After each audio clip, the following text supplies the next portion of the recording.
এখন ব্যথার চোটে ওরা মসজিদে সিয়াল লেগে গেছে, মোড়া লেগে গেছে।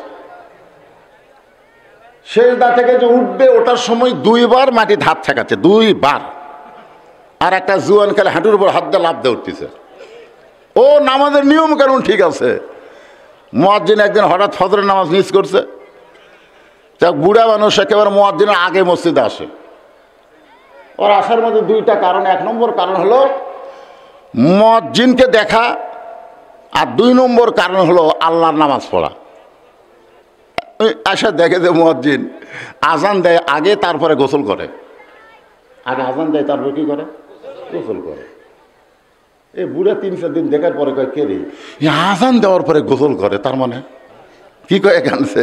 কোরআনে আল্লাহ উল্লেখ করে দিয়েছেন। আমার সঙ্গে সবাই পড়েন, আদমের সন্তান না আমরা, বনি আদম, সবাই পড়েন রব্বানা, পড়েন রব্বানা যালামনা আনফুসানা ওয়া ইল্লাম তাগফির লানা ওয়া তারহামনা লানাকুনান্না মিনাল খাসিরিন। আল্লাহর নবী বললেন, আমাদের জাতির পিতা হযরত ইব্রাহিম চড়কের উপরে বাবা তো রশি ধরে টানতেছে, নিচে নমরুদের চুলার আগুন দাও দাও করে জ্বলতেছে। বাবা টানতেছে ছেলেকে বাঁচানোর জন্যে না আগুনে ফেলে দেওয়ার জন্যে? কারণ আগুনে ফেলে দেওয়ার জন্যে না বাঁচানোর জন্য? বাঁচানোর জন্যে। আজ পর্যন্ত এটাই বুঝলেন।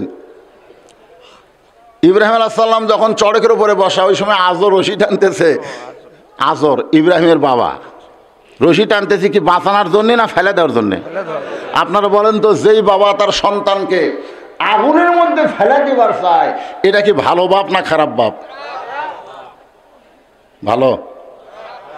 আজকে যেই বাবারা নমরুদের আগুন নয়, জাহান্নামের আগুনকে তার সন্তানকে ফেলে দিবার চায়, আপনারা বলেন তো এই বাবা কেমন বাপ? যেই বাবা নিজে নামাজ পড়ে, ছেলের নামাজের কথা কয় না, বলে বয়স হলে ঠিকই পড়বে। হুজুর বয়স কখন?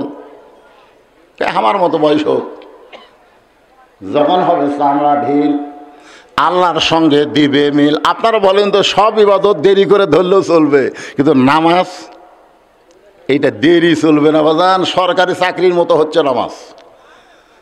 7 বছর থেকে নামাজের তালিম দেওয়া লাগবে, কিভাবে নিয়ত বাঁধবে, কিভাবে হাত বাঁধবে, কিভাবে রুকু করবে, কিভাবে সেজদা করবে। এই তালিম হবে 7 বছর থেকে। আর 10 বছরে তাকে জোর করে নামাজ ধরাতে হবে। এ আইন কার? আরো জোরে বলেন আল্লাহ। তাহলে আপনি নিজে বাবা হয়ে নামাজ পড়েন, আপনার আইডিয়া নামাজ পড়ে না। এই যে খালি ঘুর ঘুর করে ঘরে দেখেন, একটাও বসে না, খালি ঘোরে। কতগুলো ছেলে বাড়ি থেকে বের হয়েছে আজকে মাহফিলের কথা বলে, কতগুলো মেয়েরাও বের হয়েছে মাহফিলের কথা বলে, কিন্তু একজনও মাহফিলে নাই। ওরা খালি মিস কল মারতেছে। জোরে কোন ঠিক কিনা ভাই? এই জন্য আমি বলি, রাতের মাহফিলের চাইতে দিনে মাহফিল করা অনেক ভালো। সব দেখা যায়, কে কি করতেছে সব দেখা যায়। কিন্তু রাতের অন্ধকারে অন্ধকারে যায় ওরা যে কি করতেছে ভাই। একটু মনোযোগ দেবেন। নামাজ হলো সরকারি ইবাদতের মতো। সরকারি চাকরি করতে যেমন একটা বয়স লাগে, নামাজ পড়তে গেলেও যৌবন লাগবে। জোরে কোন ঠিক কিনা? রুকু থেকে আবার দাঁড়ান লাগবে। মাজা সোজা করার দরকার আছে না নাই? কিন্তু মাজার ব্যথা, এই ব্যথা কি জুয়ানেকের আছে? এই ব্যথা বুড়াকের শুরু আছে। এখন ব্যথার চোটে ওরা মসজিদে সিয়াল লেগে গেছে, মোড়া লেগে গেছে। সেজদা থেকে যে উঠবে ওটার সময় দুইবার মাটিতে হাত ঠেকাচ্ছে, দুইবার। আর একটা জুয়ান খেলে হাঁটুর উপর হাত দিয়ে লাফ দিয়ে উঠতেছে। ও নামাজের নিয়ম কানুন ঠিক আছে। মুয়াজ্জিন একদিন হঠাৎ ফজরের নামাজ মিস করছে। যাক, বুড়া মানুষ একেবারে মুয়াজ্জিনের আগে মসজিদে আসে। ওর আসার মধ্যে দুইটা কারণ। এক নম্বর কারণ হলো মুয়াজ্জিনকে দেখা, আর দুই নম্বর কারণ হলো আল্লাহর নামাজ পড়া। আশা দেখে যে মুয়াজ্জিন আজান দেয় আগে, তারপরে গোসল করে। আগে আজান দেয়, তারপরে কি করে? গোসল করে। এই বুড়া 3-4 দিন দেখার পরে কয়, কে রে আজান দেওয়ার পরে গোসল করে? তার মানে গোসল কখন ফরজ হয়? কথা কয় না। শরীর যখন নাপাক হয় তখন গোসল। আগে নাপাক হয়ে আজান দিল, তারপরে পাক হয়ে মসজিদে আসলো। এটা দেখার পরে মসজিদ কমিটিকে বলতে হয় এই মুয়াজ্জিন আর চলবি না। বলে কেন চলবি না? আগে আজান দেয় তারপরে গোসল করে।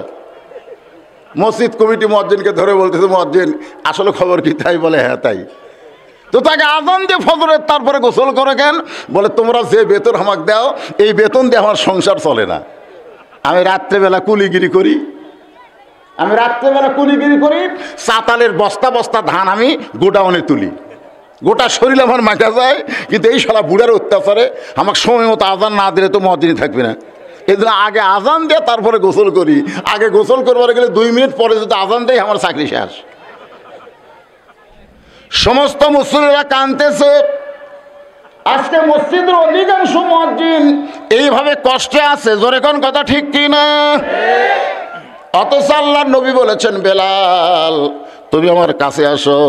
বেলাল যখন নবীর কাছে যায়, নবী বললেন, বেলাল তুমি তো আমার চাইতে আধ হাত খাটো। বেলাল বলে, হুজুর আপনি হলেন ইমাম, আমি হলাম মুয়াজ্জিন। আপনি লম্বা হয় ভালো, আমি খাটো হয় ভালো। আল্লাহ রাসূল বলে, বেলাল দুনিয়াতে তুমি আমার চাইতে আধ হাত খাটো হলে কি হবে? হাসরের ময়দানে আল্লাহ তাআলা আমার চাইতেও তোমাকে 1 হাত লম্বা করে দিবে। বেলাল বলে, হুজুর আপনার চাইতে আমার লম্বা করার কারণ কি? রাসূল বললেন, যারা মসজিদের 5 ওয়াক্ত নামাজের আজান দেয় তাদেরকে আল্লাহ হাসরে এত বড় সম্মান দেবে, শুধু মাথায় লম্বা করবে না, তার মাথায় একটা নূরের টুপি আল্লাহ পরায়া দিবে। এখন বলেন ইসলামে মুয়াজ্জিনের সম্মান আছে না নাই? কিন্তু বাংলাদেশে আছে। খালি মসজিদে ময়লা দেয়, মুয়াজ্জিন সাহেব এই মসজিদে ময়লা কেন দেয়? আজকে আমাদের বাংলাদেশে এইরকম অবস্থা হওয়ার পিছনে কারণ আছে। এই কারণগুলো আপনারা মাগরিবের নামাজের সময় পাবেন। এখন আলোচনা হচ্ছে জোহরের নামাজ। জোরে কোন নামাজ? বাবা টানতেছে আর ইব্রাহিম নবী চড়কে বসে কাঁদতেছে। ফেরেশতা জিবরাইল এসে বলতেছে, ওগো আল্লাহর নবী নিচে আগুন জ্বলা থেকে আপনি কাঁদতেছেন, আপনি কাঁদতেছেন। আপনি যদি চান, আল্লাহ আমাকে 600 পাখা দিছে, একটা পাখার বাতাস দিব, আগুনের চুলা সাগরে গিয়ে নিভে যাবে। ইব্রাহিম বলে, জিবরাইল তুই যে কথা বললি তওবা কর। জিবরাইল বলে, তওবা কেন? তুই যে বললি আপনি যদি চান, তুই বলতো আমি তোর কাছে চাবো না আল্লাহর কাছে চাবো? আমার ইমান বলতেছে নমরুদ আগুনের চুলা জ্বালাবার পারে, কিন্তু পোড়ানোর ক্ষমতা কার হাতে? তাহলে সকলে বলেন, হাসবি আল্লাহু নিমাল ওয়াকিল অনিমাল মাওলা অনিমান নাসির। আগুনের চুলার মধ্যে পড়ে গেল, আগুন শান্তির বাগান হয়ে গেল। আগুনকে যখন শান্তির বাগান পায়, ইব্রাহিম নবী শুকরিয়া তান 4 রাকাত নামাজ আদায় করে।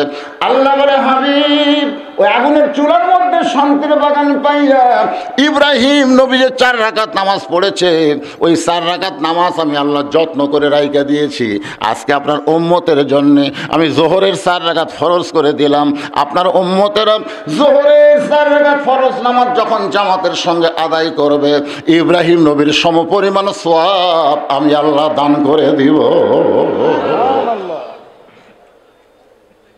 নবী বললেন, সাহাবীরা রে,